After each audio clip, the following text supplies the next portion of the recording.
আসসালামু আলাইকুম। আশা করি সকল বেসরকারি শিক্ষক ভালো আছেন এবং এই ভালো থাকা আসলে খুবই কষ্টকর। আপনারা জানেন যে অনেক কষ্টের মধ্যে বেসরকারি শিক্ষকদের ভালো থাকতে হচ্ছে।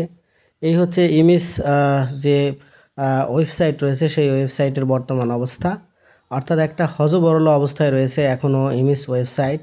এপ্রিল মাসের বেতন নিয়ে এখনও নেই কোনো প্রস্তুতি এবং তারা বলছে তারা প্রস্তুতি নেওয়ার চেষ্টা করছে।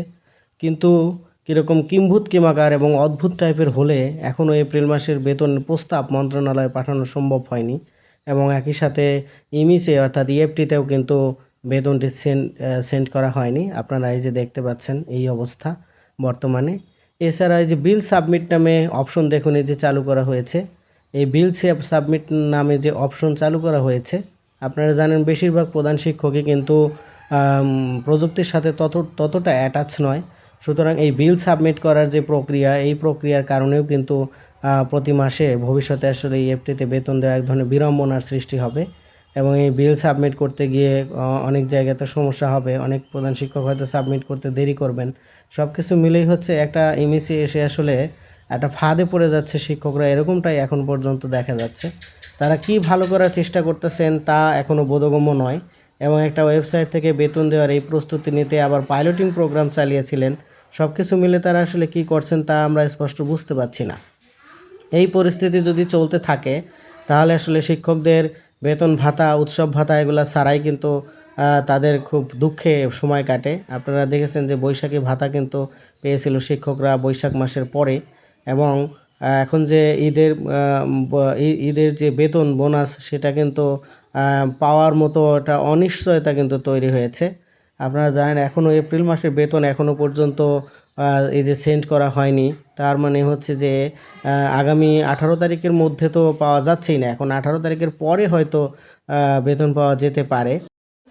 এই পরিস্থিতি থেকে উত্তরণের কোনো অবস্থা এখনও দেখা যাচ্ছে না। একটা দুর্ভাগ্য এবং অসহায় অবস্থায় রয়েছে শিক্ষক সমাজ এবং শিক্ষা সংক্রান্ত বিষয়গুলোতেই সর্বোচ্চ অবহেলাও আমরা দেখতে পাচ্ছি। এই জন্য আসলে শিক্ষকতা এবং শিক্ষকতা পেশা মহান বলা হলেও অবস্থা কিন্তু সামাজিকভাবে সবচেয়ে দুঃখজনক এবং এই পরিস্থিতি থেকে উত্তরণের জন্য আমাদেরকে আসলে কী করণীয় সেটা নির্ধারণ করতে হবে এবং নির্ধারণ করে অতি দ্রুত পদক্ষেপ নিতে হবে। আগামী ঈদ আসছে, সেই ঈদের বোনাসের প্রজ্ঞাপন এখনও হয়নি। সেই বোনাসের সিদ্ধান্ত চূড়ান্ত না হয়ে, প্রজ্ঞাপন না হওয়া পর্যন্ত বোঝা যাচ্ছে না, হয়তো আগের বোনাসটাই আবার আসতে পারে বা যদি সেটা আসে সেটাও ঈদের আগে পাওয়ার কোনো সম্ভাবনা এখনও পর্যন্ত আমরা দেখছি না। সুতরাং সবাইকে আসলে ঐক্যবদ্ধ হয়ে শিক্ষকদের আসলে রুখে দাঁড়াতে হবে। এই পরিস্থিতি পরিবর্তন নিয়ে আসতে হবে।